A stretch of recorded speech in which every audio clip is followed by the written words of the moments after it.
아, 돈이 보이네요. 길이 보입니다. 우리는 어딘가로 가고 있어요.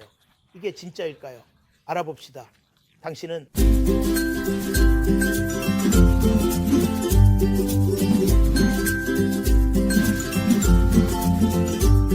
아마도 어디선가 이런 장면을 본 적이 있을 겁니다. 그렇죠? 누군가 커피 잔을 가져갑니다. 맛있는 커피를 마시고 나서 잔을 뒤집습니다. 그리고 나서 그들은 말하고 싶어 합니다. 이 안에 뭐가 있을까? 글쎄요, 안에 뭐가 있을까요? 그들은 무언가를 봅니다. 그 안에 패턴이 있습니다. 그리고 그 패턴에서 돈을 볼 수도 있고 동물을 볼 수도 있고 아, 여행을 가는구나 하고 생각할 수도 있습니다. 그리고 그들은 이러한 커피 찌꺼기를 자신의 삶에 반영하기 시작합니다. 나는 여행을 떠날 거야. 나는 돈을 벌 거야. 아, 병이 있어. 누군가 아플 거야. 모두가 아는 마음. 우리의 손가락을 넣어 마음속을 들여다봅시다. 이것들은 모두 사람들이 미래에 무슨 일이 일어날지 미래를 보기 위해 사용하는 다양한 관습입니다. 그리고 우리는 이런 것들을 많이 가지고 있습니다. 예를 들어 악마의 눈 같은 것들입니다. 알다시피 사람들이 여기저기 걸어두는 큰 굿을 차 위에 올려놓는 그 굿을 말이에요. 그리고 어떻게든 이 굿을, 이 유리 조각을 가지고 있으면 어려움이나 곤란에서 벗어나게 해주거나 아마도 행운의 부적이 될 거라고 생각하죠. 당신에게 작은 하인이 있고 당신은 이렇게 말합니다. 이것을 내 가까이에 두면 큰 구슬이나 내일을 예측할 수 있는 커피잔 또는 우리가 보는 별들처럼 모든 어려움으로부터 나를 보호해 줄 거야. 하지만 보세요. 이것들은 단지 물건일 뿐입니다. 오늘 여기 있다가 우리가 신경 쓰지 않으면 사라집니다. 그리고 우리가 집중해야 할 것은 우리가 가지고 있는 삶입니다. 왜냐하면 우리는 그 삶이 사라지기를 원하지 않기 때문입니다. 이것이 바로 아르메니아 교회가 가르치는 것입니다. 그것은 커피 찌꺼기에서 미래를 찾을 수 없다고 가르칩니다. 커피 찌꺼기가 내 미래에 대해 말해줄 거라고 상상할 수 있나요? 글쎄, 그게 사실이라면 나는 교육을 받을 필요가 없겠네요. 그게 사실이라면 나는 일할 필요도 없겠죠. 커피 찌꺼기가 내 인생이 어떻게 될지 말해줬으니 그냥 편히 쉬면 되니까요. 아니면 예를 들어 별들처럼. 별들은 아름답고 그들은 모든 종류의 경이로움을 가지고 있습니다. 그리고 그 별들 사이에는 서로에게 끌리는 다양한 매력이 있습니다. 하지만 별들이 배열된 방식이 내 인생이 어떻게 될지를 예측할 것이라고 기대하는 것은 기본적으로 내가 내 인생을 통제할 수 없다는 것을 의미합니다. 제가 운명의 저를 지배하게 했습니다. 아시다시피 우리는 아르메니아인으로서 운명에 대해 매우 신중해야 합니다. 왜냐하면 아르메니아어에는 그 운명을 나타내는 매우 독특한 단어가 있기 때문입니다. 우리는 그것을 자가다키르라고 부릅니다. 자가다키르는 이마에 쓰여진 글을 의미합니다. 그것은 이미 예언되었습니다. 그것은 당신의 삶에 있습니다. 그것이 자가다키르입니다. 별의 커피 찌꺼기에 하인들에게 또는 바로 당신의 이마에 쓰여 있습니다.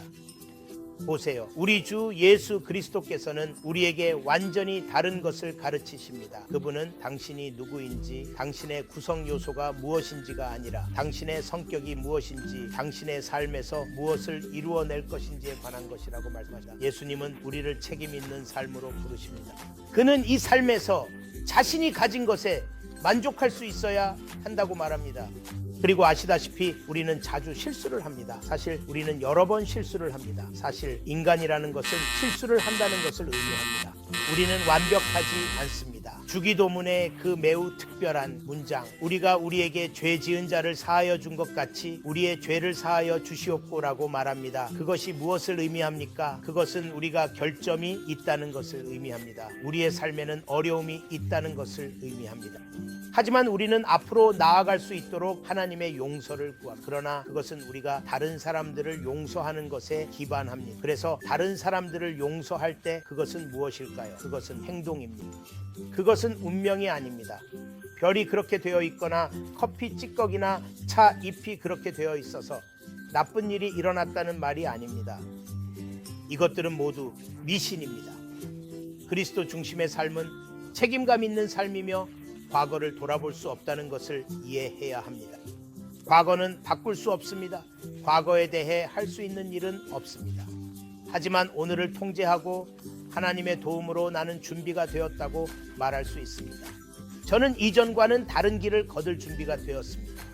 회개의 개념은 성스러운 교회의 성례 중 하나입니다. 회개한다는 것은 180도 방향을 바꾸는 것을 의미합니다. 다시 말에 한 방향으로 가고 있다가 이제 반대 방향으로 돌아서는 것입니다. 저는 제 잘못을 이해하고 알고 있습니다. 이제 그 방식을 바꾸고 싶습니다. 그래서 우리가 그리스도인으로서 자신을 이해할 때 내 삶은 별이나 커피 찌꺼기나 찻잎에 의해 정해지는 것이 아니라 내가 만드는 것에 의해 정해진다는 것을 이해합니다. 나는 선택해야 합니다. 나는 이렇게 말해야 합니다. 알다시피 나는 내 인생에서 실수를 저질렀습니다. 이제 나는 다른 길을 가고 싶습니다. 그리고 그렇게 말하자마자 무슨 일이 일어날까요? 내가 책임을 지게 됩니다. 그래서 저는 여러분을 그리스도께서 우리를 초대하시는 그 삶으로 초대합니다. 그것은 하나님이 나와 함께 계신다고 말하는 삶입니다. 우리가 신앙 안에서 십자가를 높일 때 그것은 궁극적인 상징입니다. 우리는 이 십자가가 예수님이 어려움을 극복한 표식이라고 말합니다. 그리고 이 십자가, 이 표식은 모든 것을 초월합니다. 당신이 가진 유리구슬, 당신이 가진 커피 찌꺼기, 당신 주위에 있는 다양한 하인들, 예수님이 십자가를 책임지셨기 때문에 십자가를 정복하셨다는 것을 알려주는 신호입니다. 우리의 삶에서도 마찬가지입니다. 자신의 삶에 책임을 지세요. 실수를 했습니다. 괜찮습니다. 이제 앞으로 나아가세요. 그러니 그냥 하세요. 그러니 기억하세요. 당신은 자신의 삶을 창조할 힘이 있습니다. 그리고 커피 한 잔을 마시고 싶다면 기꺼이 함께 마시겠습니다.